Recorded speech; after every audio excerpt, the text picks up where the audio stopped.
This time, the restaurant was in Hanamdong, more upscale than their first dinner. White tablecloths, dim lighting, a view of the Han River glittering below. Wine that Esther recognized from her old life, when she could afford to know wine, when client dinners meant bottles that cost more than her current monthly rent. They talked about the case first. Safe territory. Kim praised her methodology, asked questions about her process. But then the conversation drifted.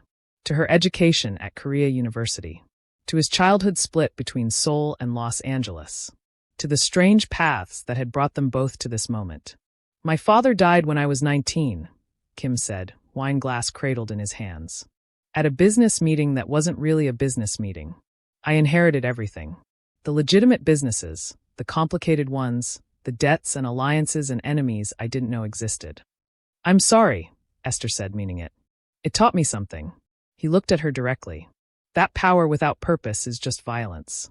I wanted my work to mean something. To help people who had no one else. Maybe that's naive." "It's not naive." Esther set down her wine. "It's what I wanted too. Before everything fell apart." "Nothing fell apart," Kim said, intensity returning to his voice. "You chose integrity over career. That's not failure, Esther. That's strength." The way he said her name made her breath catch. Like it meant something. Like she meant something. "I've been trying to be professional," Kim continued, voice dropping lower. "These past few days, working together. But I can't stop thinking about you dancing. I can't stop wondering what you'd look like if you let yourself be free in other ways." The air between them thickened. Esther's pulse hammered. This was the moment. The line that once crossed couldn't be uncrossed. Is this part of the job offer? She needed to know. Needed clarity. No. His answer was firm, immediate. The job stands regardless. Your position is secure whether we ever touch or not. This, he gestured between them, is separate. I'm telling you so you know. I want you, but I won't act on it unless you want it too. Esther should stand up. Should leave. Should draw a line between professional and personal that couldn't be crossed. Should remember that every time she'd let herself be vulnerable, it had cost her. Instead, she leaned forward. What if I'm not ready to decide yet? Then I'll wait. His eyes were dark with promise. But Esther, when you do decide, I don't do anything halfway. The warning should have scared her. Instead, it sent heat through her entire body. They finished dinner talking about everything except the tension crackling between them. About Seoul's transformation over the past decade. About the challenges of working in financial services. About the small things that make a life, favorite foods, childhood memories, the books that had shaped them. Esther learned that Kim had studied economics at UCLA before his father's death brought him back to Korea. That he spoke 4 languages fluently. That he'd wanted to be a teacher before inheritance made him something else entirely. Kim learned that Esther had nearly pursued a PhD in mathematics before discovering that forensic accounting let her solve puzzles that actually helped people. That she missed Nigerian food more than she'd expected when she left home. That she'd always felt caught between cultures. Too Korean for Nigerians, too Nigerian for Koreans, never quite belonging anywhere. Until you found numbers, Kim observed. Until I found numbers, Esther agreed. They don't care where you're from. They just care if you understand them. The drive back to her Gashawon was silent. Charged. When he pulled up outside her building, he didn't try to kiss her. Didn't push. Just said, "Good night, Esther. Thank you for today." She climbed out, legs unsteady, and turned back. He was watching her through the window. Always watching. Esther went inside, closed the door, and leaned against it. Her entire body hummed with want and fear in equal measure. She'd made her choice. She just needed to be brave enough to act on it. The second case arrived 5 days later. A woman named Elena Park, mid-30s, who walked into Kim's office with the kind of exhaustion that came from fighting a system designed to break you. "My ex-husband hid everything," she explained in English with an American accent. Korean-American, Esther guessed. Probably grew up in the States. "We were married for 8 years. Built a business together, import-export. When we divorced, his lawyer claimed the business was worthless. That we had no assets. But I know we did. I saw the accounts. I signed the tax returns." Esther reviewed the divorce settlement. Elena had walked away with almost nothing. A modest alimony payment that would end in 2 years. No share of the business. No retirement accounts. Nothing.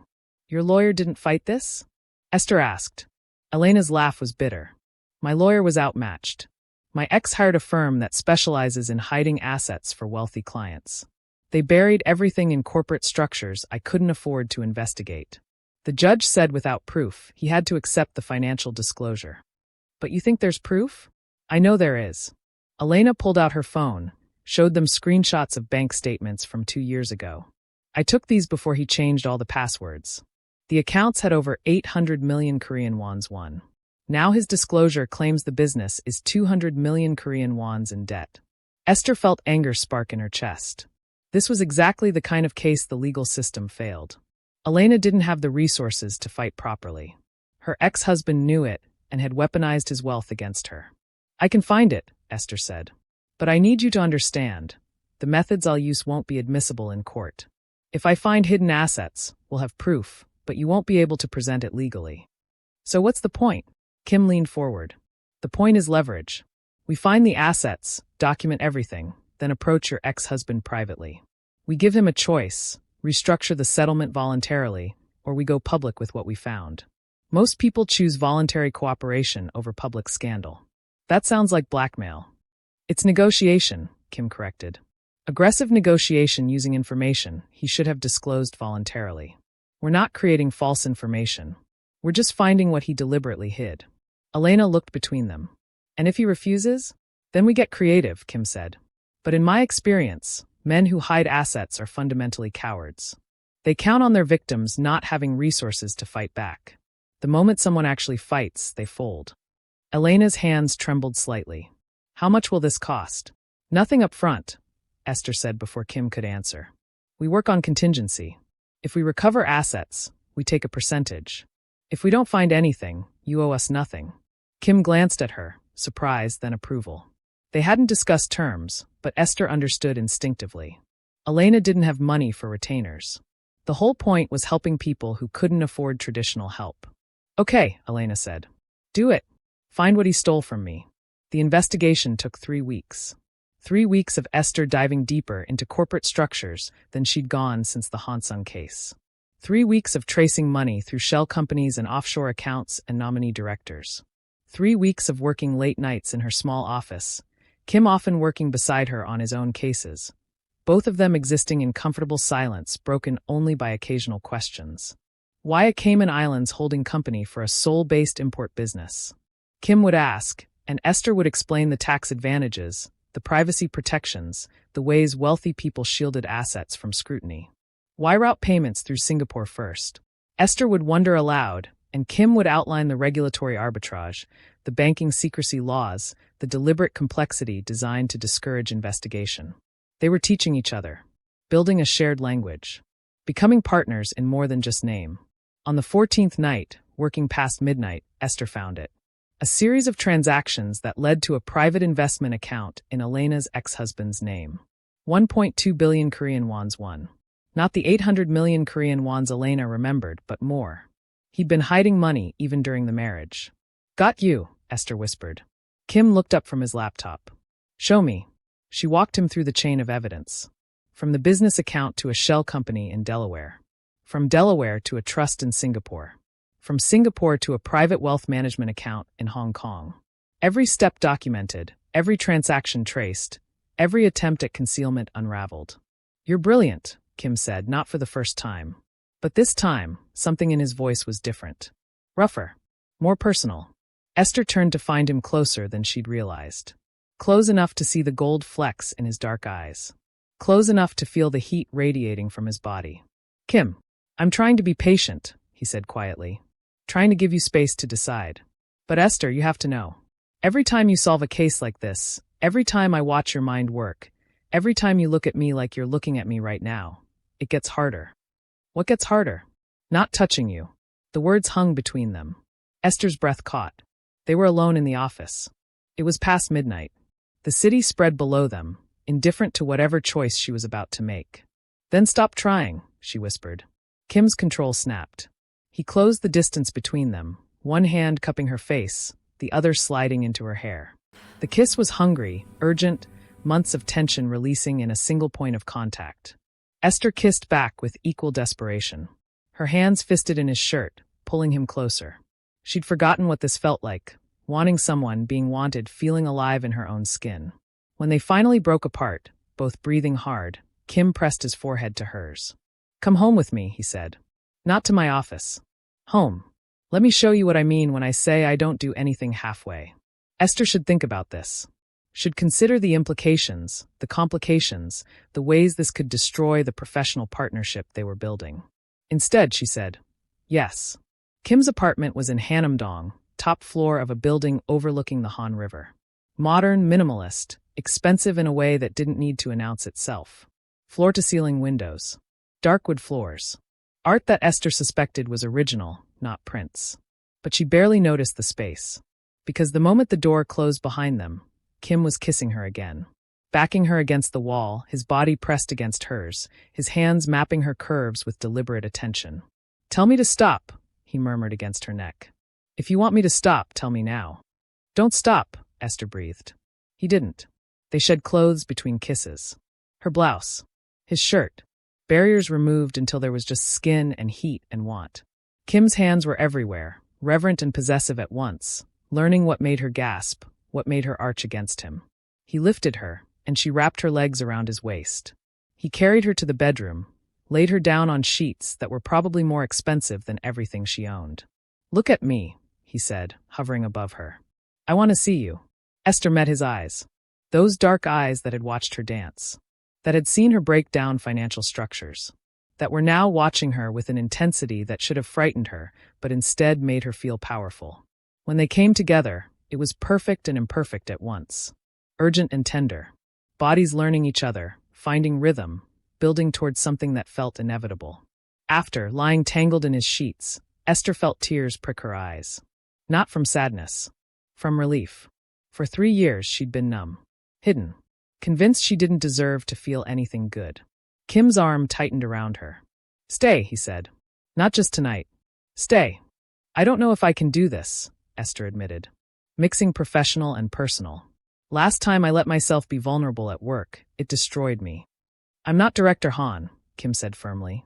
"I'm not going to use you and discard you. I'm not going to betray you. What we're building, professionally and personally, it's real. It matters. And I'm not going to let it fall apart. You can't promise that." "Yes, I can." He shifted so he could see her face. "I'm choosing you, Esther. Professionally because you're brilliant. Personally because you're brave. I'm choosing you consciously, deliberately, with full understanding of the risk. And I'm asking you to choose me back." Esther thought about her Goshawan room. About 3 years of safety through invisibility. About the choice between hiding and living. "I choose you," she whispered. They fell asleep like that, tangled together, soul glittering below them. Two people who'd found each other in the aftermath of loss and decided to build something new. Make sure you're subscribed, because what happens next is going to test this relationship in ways neither of them expected. The confrontation with Elena's ex-husband happened in a coffee shop in Gangnam. Neutral territory. Public enough to feel safe, private enough to have difficult conversations. James Park was exactly what Esther expected. Mid-40s, expensive suit, the kind of confidence that came from never being told no. He arrived 15 minutes late, a power play Esther recognized immediately. "I don't know why I'm here," he said, sitting down without greeting them. "My lawyer said this was harassment." "Your lawyer is welcome to think that," Kim replied calmly. He slid a folder across the table. "But I think you'll want to see what's inside before you make any decisions." James opened the folder. Esther watched his face go pale as he recognized his own financial statements. The Hong Kong account, the Singapore trust, the Delaware shell company. Everything he'd hidden laid bare. "Where did you get this?" His voice shook slightly. "That's not relevant," Kim said.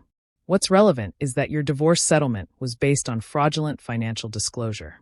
You claimed the business was in debt when you actually had over 1.2 billion Korean wons won in hidden assets. That's perjury. That's fraud. And that's going to be very expensive for you when it comes out." "This wouldn't be admissible in court," James blustered. "You're right," Esther said, speaking for the first time. "But it doesn't need to be. We're not taking you to court. We're taking you to the court of public opinion. Your business partners, your clients, your family, they'll all be very interested to know how you committed perjury to steal from your ex-wife." James's jaw clenched. "This is blackmail. This is negotiation," Kim corrected. "You have 2 options. Option 1. You restructure Elena's settlement voluntarily. Give her the share of the business she was always entitled to, plus compensation for the 3 years she spent struggling while you hoarded wealth. We're thinking 600 million Korean wons one is fair. That's insane. Option 2, Kim continued as if James hadn't spoken. We release this information. Elena files to reopen the divorce case. Your perjury becomes public record. Your business reputation is destroyed. And you spend the next 5 years in legal battles that will cost you significantly more than 600 million Korean wons. The silence stretched. Esther watched James calculate, watched him realize he had no good options, watched the moment he broke. I need time to think. You have 24 hours, Kim said, standing. After that, we assume you've chosen option 2. They left James sitting in the coffee shop, his expensive suit suddenly seeming like costume rather than armor. Outside, Esther's hands were shaking again. What if he calls our bluff? He won't, Kim said confidently. Men like James Park are fundamentally risk-averse. They hide assets because they're afraid of losing. When someone actually threatens their security, they pay to make the threat go away. He was right. 18 hours later, James Park's lawyer called. They had a deal. Elena cried when they told her. Sat in Kim's office and sobbed with relief. I can pay off my debts, she said. I can stop working 2 jobs. I can breathe. After she left, Esther stood at the window again. Becoming a habit, this. Standing in Kim's office, looking at Seoul, processing the emotional weight of helping people. You okay? Kim asked, coming to stand beside her. I'm realizing something, Esther said slowly. The work I do now, it's not that different from what I did at Hansung Financial. I'm still tracing money, still finding what people hide. But the purpose is different. At Hansung, I was protecting wealth. Now I'm recovering it for people who actually need it. Does that bother you? No. She turned to face him. It makes me feel like the last 3 years weren't wasted. Like I was just waiting. For this. For you. For work that actually matters. Kim cupped her face in his hands. Move in with me. The words surprised her. What? Move in with me. Stop living in that tiny room in Sinchon. Stop pretending you're still hiding. You're not invisible anymore, Esther. You're my partner. Professionally and personally. Move in with me. That's fast. We've wasted 3 years already, Kim interrupted. You hiding me looking for you. I don't want to waste any more time. I want you in my space. I want to wake up with you. I want to build this life together, not separately. Esther thought about her Gashawon room. About the life she'd built from scraps. About the choice between safety and happiness. Okay, she said. Yes. I'll move in. Kim kissed her. Slow and deep and full of promise. And Esther felt something she hadn't felt in 3 years. Hope. The third case changed everything. It arrived on a Tuesday morning. A family named Song. Their daughter, Minji, had been killed by a drunk driver 6 months ago. The driver, from a wealthy family, had served minimal jail time. The wrongful death settlement should have compensated the Songs for their loss. Not that money could ever truly compensate, but at least it would provide financial security. Except the driver's family had made their assets disappear. The court awarded us 2.3 billion Korean wons won, Mr. Song explained, his wife sitting beside him in silent grief. But the family claims they're insolvent, that there's nothing to collect. They live in a mansion in Pyeongchang-dong. They drive luxury cars. But legally they own nothing. Esther reviewed the financial disclosure. It was sophisticated. Property held through LLCs. Income routed through family trusts. Personal expenses paid by corporate entities. Every asset shielded, every avenue protected. I can find it, Esther said. But Mr. Song, Mrs. Song, I need to be honest with you. The methods I'll need to use, they're not strictly legal. I'll have to access records I don't have authorization to see. If I'm caught, I could face criminal charges. Then don't do it, Mrs. Song said immediately, speaking for the first time. We don't want you to risk yourself for us. But Esther was already thinking through the problem. Already seeing the patterns, the vulnerabilities, the ways to trace what the driver's family had hidden. Let me try, she said. Give me 2 weeks. After the Songs left, Kim closed the office door. You don't have to take this case. Yes, I do. Esther. Their daughter was killed, Esther said fiercely. And the people responsible are using wealth to escape consequences. That's exactly the kind of injustice I testified against 3 years ago. I can't walk away from this. Kim studied her face. You understand the risk? If you access financial records without authorization, if anyone finds out, it's not just your career at stake. It's criminal charges. Prison time. I understand. And you're willing to cross that line? Esther thought about Director Hahn. About testifying against him because he'd crossed ethical lines. About building her entire identity on following rules, on believing the system worked. The system didn't work for the songs, she said quietly. The driver killed their daughter, and the courts can't even make him pay the judgment. So yes, I'm willing to cross that line. Kim's expression was unreadable. Once you cross it, you can't go back. I know. He was quiet for a long moment. Then he pulled her close, pressed a kiss to her forehead. Then let's make sure we don't get caught. The investigation took 3 weeks. 3 weeks of Esther pushing her skills to their absolute limit. 3 weeks of accessing banking systems she shouldn't be able to access, tracing corporate structures through jurisdictions designed to hide them, following money through channels so complex that most investigators would give up. 3 weeks of living with Kim, falling asleep in his arms, waking up to coffee he'd made, building a life while simultaneously risking everything. On the 19th day, she found it. A private investment account in the Cayman Islands. 3.1 billion Korean wons won. Not just enough to pay the judgment, more than enough. The driver's family had been hiding wealth for years, long before the accident. Done, she said, leaning back in her chair. Kim came to look at her screen. That's it. That's it. Esther felt exhaustion wash over her. Everything they claimed they didn't have. Everything the courts couldn't find. It's all there. You're incredible. Kim's hands settled on her shoulders, massaging the tension. We'll present this to their lawyer tomorrow. Give them the same choice we gave James Park. But Esther was staring at her screen, at the evidence she'd obtained illegally, and feeling something cold settle in her stomach. Kim, what if they don't take the deal? What if they call our bluff and demand to know how we got this information? Kim's hands stilled. Then we'll handle it. How? We can't present this in court. We can't even admit we have it without implicating ourselves. Which is why they'll take the deal, Kim said firmly. Because they know their options are limited. Pay voluntarily, or risk us finding another way to expose them. But the cold feeling didn't leave. Because for the first time, Esther understood fully what she'd done. She'd crossed the line she'd testified others should never cross. And there was no going back. The meeting with the driver's family lawyer happened in a conference room that cost more per hour than Esther used to make in a week. The lawyer, a woman in her 50s with steel gray hair and a reputation for never losing, looked at Kim and Esther like they were insects. My clients are willing to hear your proposal, she said coldly. Though I should warn you, we're prepared to pursue harassment charges if this is frivolous. Kim slid the folder across the polished table. I don't think you'll find it frivolous. The lawyer opened it. Read the first page. The second. Her expression didn't change, but Esther saw her fingers tighten on the paper. Where did you obtain this information? That's not relevant, Kim said smoothly. What's relevant is that your clients committed perjury in their financial disclosure.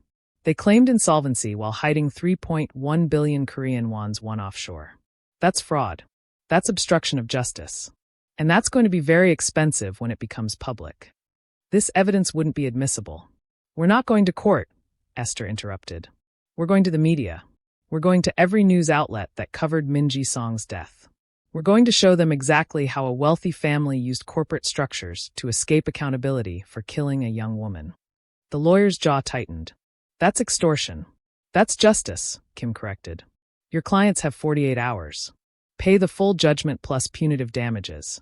We're thinking 500 million Korean wons additional for the emotional distress of making the songs chase money that should have been paid immediately. Or we release everything. They left the lawyer sitting in that expensive conference room, and Esther felt simultaneously powerful and terrified. In the elevator, Kim took her hand. You did good. I broke the law, Esther whispered. I accessed financial systems without authorization. I traced money I had no legal right to trace. 3 years ago, I testified that people who do exactly what I just did should go to prison. 3 years ago, you testified against someone who stole from vulnerable people, Kim said firmly. You just recovered money for vulnerable people. Can you really not see the difference? I see a difference, Esther said. I'm just not sure the law does. 48 hours passed. Then 72. Then a week. The driver's family didn't pay. Didn't respond. Their lawyer sent a single email. Our clients decline your proposal and suggest you cease all contact. Esther stared at that email, feeling ice spread through her veins. They called our bluff. Kim's expression was dark. Then we released the information. We can't. The moment we release it, someone will ask how we got it. The prosecutors will investigate. We'll both end up arrested. So we do nothing? Kim's voice held an edge she'd never heard before. We let them win. Let the songs continue suffering while their daughter's killer lives in luxury. I don't know. Esther stood abruptly, pacing his office. I don't know what we do. I crossed a line I swore I'd never cross. I became exactly what I testified against. And for what? We can't even use what I found. Kim caught her, pulled her to face him. You are nothing like the people you testified against. Director Han stole for greed. You investigated for justice. That matters. Does it? Esther felt tears burning. Because right now it feels like I destroyed my integrity for nothing. The songs still won't get their money. And I'm still a criminal. If you're still watching, this is the moment that defines everything. Drop a comment and tell us, did Esther make the right choice? Hit that like button, because this ending is going to surprise you. The email arrived 3 days later. From an address Esther didn't recognize. Subject line: We need to talk. She opened it with trembling hands. Ms. David, my name is Prosecutor Yoon Ji-hai from the Seoul Central District Prosecutor's Office. I'm investigating financial fraud related to the Song family wrongful death case. I'd like to speak with you about information that has come to our attention. Please contact me at your earliest convenience. Esther's vision tunneled. She stood from her desk, walked to Kim's office on legs that barely functioned. He took one look at her face and stood. What happened? She showed him the email. Kim read it twice. They know. They know. Esther sank into a chair. Someone found out what I did. How I accessed those accounts. They're building a case. We don't know that. Kim, a prosecutor wants to talk to me about financial fraud. What else could it be? Her voice cracked. I'm going to lose everything. Again. Except this time it won't be my career. It'll be my freedom. Kim crouched in front of her, took her hands. Listen to me. We're going to handle this. I have lawyers. Good lawyers. We'll figure this out. But Esther barely heard him. She was thinking about prison. About her parents in Lagos watching their daughter be arrested on Korean news. About the life she'd just started rebuilding crumbling into dust. About Kim, who'd be implicated too. Who'd lose everything because he'd trusted her. I have to talk to her, Esther said. Face whatever's coming. The meeting happened 2 days later in a small office in the prosecutor's building. Prosecutor Yoon was younger than Esther expected.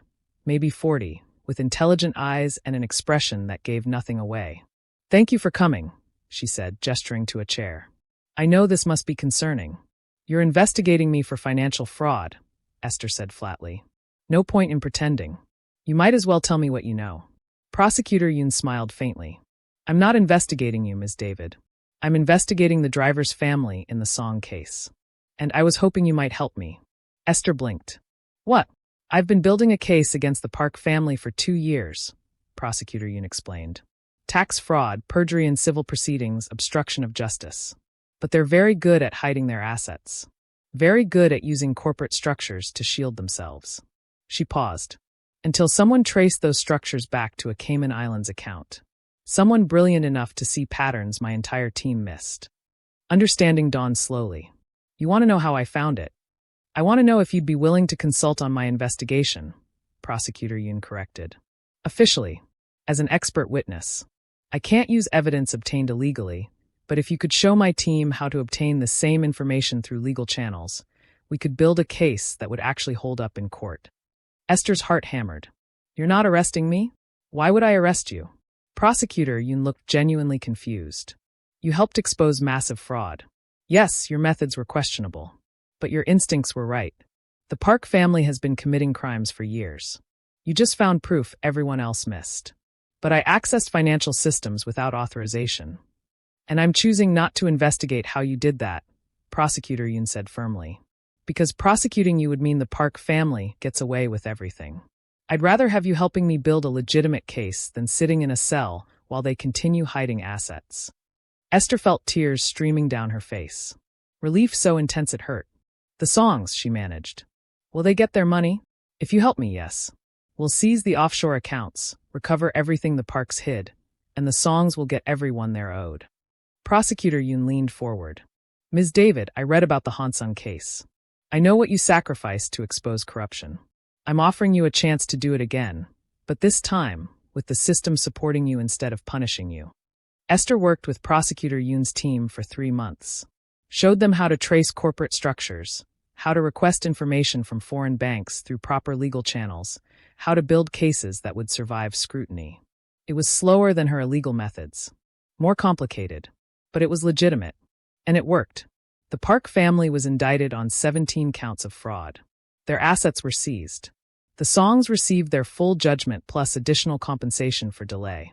And Esther's name appeared in the case filings as consulting forensic analyst. The night the indictment was announced, Kim took her to the Han River. They walked along the waterfront, watching the city lights reflect off the water. You did it, he said. You helped the songs get justice. Legitimately. We did it, Esther corrected. This whole thing, the consulting business, helping people the system fails, it only works because you believed I could do it. Kim stopped walking, turned to face her. I have something to ask you. Okay. He pulled a small box from his pocket. Esther's breath caught. I'm not doing this because I think I'm supposed to, Kim said. I'm doing this because for the past 6 months, working with you, building this life with you, has been the most real thing I've ever experienced. You challenge me. You make me better. You make me believe that work can be both profitable and meaningful. He opened the box. A simple ring, elegant, with a stone that caught the light. Marry me, Esther David. Be my partner in everything. Build this life with me. Esther looked at the ring. At Kim.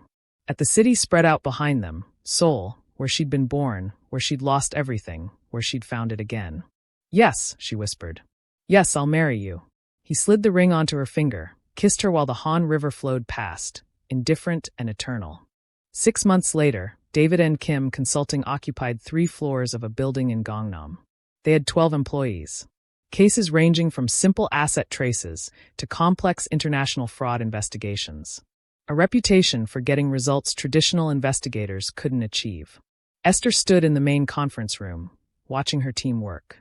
Maya, the young analyst she'd hired 3 months ago, was tracing cryptocurrency transactions with the same intensity Esther had shown at her age. Junho, their legal consultant, was preparing a brief for a case involving hidden marital assets. This was real. Sustainable. Good. Mrs. Lee is here for her 3 o'clock, Minji announced from the doorway. Esther nodded, gathered her materials. Mrs. Lee's case was straightforward. Her business partner had been skimming from their restaurant. But straightforward didn't mean unimportant. It meant someone needed help, and Esther could provide it. She passed Kim's office on the way to the conference room.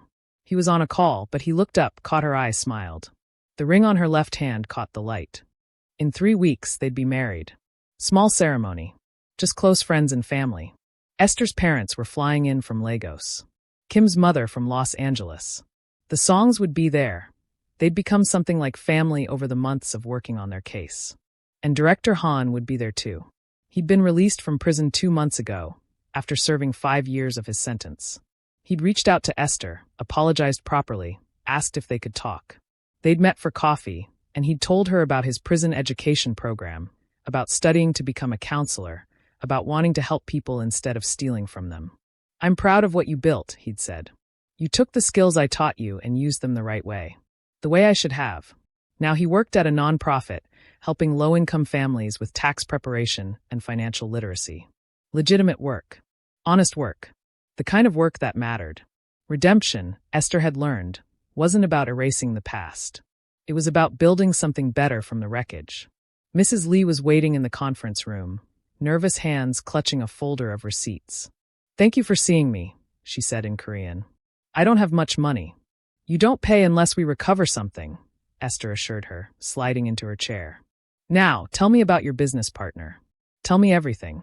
And as Mrs. Lee began to talk, as Esther's brain started processing patterns and discrepancies, she felt the familiar spark of purpose. This was who she was. Not the woman who cleaned ballrooms. Not the woman who'd destroyed her mentor. Not even just the woman who'd fallen in love with Kim Ming. She was Esther David. Forensic analyst. Someone who used her skills to help people the system failed. Someone who'd learned that the line between right and wrong wasn't always where the law drew it. Someone who'd been broken and rebuilt herself into something stronger. That night, lying in bed with Kim, Esther thought about the journey that had brought her here. From the Hansung trial to the ballroom where she'd danced. From invisibility to being seen. From hiding to living. "What are you thinking about?" Kim asked, his arm around her. "About dancing," Esther said. "That night in the ballroom. If I hadn't danced, if you hadn't seen me, none of this would have happened. I would have found you eventually," Kim said confidently. "I'd been looking for you for 18 months. I wouldn't have stopped." "Why?" She turned to face him. "Why did you look for me? Before you saw me dance? Why did the Hansung case make you want to find me?" Kim was quiet for a moment. "Because you chose truth over comfort. You sacrificed everything to expose corruption. That kind of integrity, it's rare. And I knew if I could find you, if I could give you the tools and support to use your skills again, we could help people in ways the system couldn't." "And the dancing?" His smile was soft. "The dancing just confirmed what I already knew. That you were extraordinary. That you deserved to be seen. That I wanted to be the one who saw you." Esther kissed him. Slow and deep and full of gratitude. For seeing her. For believing in her. For giving her back her life. 3 years ago, she'd testified against her mentor and lost everything. She'd thought that was the end of her story. But it had just been the beginning. Because sometimes the most powerful thing you can do is keep going. Keep believing you have value. Keep using your skills even when the world says you're done. Keep dancing even when you think no one's watching. Because someone might be watching. Someone who sees exactly who you are. Someone who offers you not just a job, but a purpose. Not just attraction, but partnership. Not just a second chance, but a completely new life. Esther David had danced alone in a ballroom at 1:17 a.m., thinking she was invisible. Kim Ming had watched her and whispered, "Bring her to me." And everything had changed. Now, lying in the dark with her future husband, with a business that mattered and work that helped people and a life that felt real, Esther understood something fundamental. You're never truly invisible. You're just waiting for the right person to see you. And when they do, when someone sees all of you, the brilliance and the brokenness, the courage and the fear, that's when you stop hiding. That's when you start living. The end. If this story moved you, if Esther's journey resonated with something in your own life, do me a favor. Hit that subscribe button so you never miss stories like this. Drop a comment telling me what spoke to you. Was it the romance, the redemption, the message about second chances? Share this video with someone who needs to hear that their past doesn't define their future. And smash that like button if you believe everyone deserves to be seen for who they really are. This is a story about a woman who thought she was alone, who thought she'd destroyed her only chance at meaningful work, who thought invisibility was safety. But she was wrong, because Kim Ming was watching, and he saw exactly who she was. And he gave her back everything she'd lost, and more. Sometimes the most powerful moments in our lives happen when we think no one's watching, when we let ourselves be real, when we dance like we're alone even though we're not. Thank you for watching. Thank you for being part of this journey. Until next time, remember, you deserve to be seen. Completely. Honestly. For exactly who you are. And somewhere out there, someone is looking for you. Someone who will see your brilliance. Who will offer you purpose. Who will love you not despite your complexity, but because of it. Keep dancing. Someone's watching. And your life is about to change.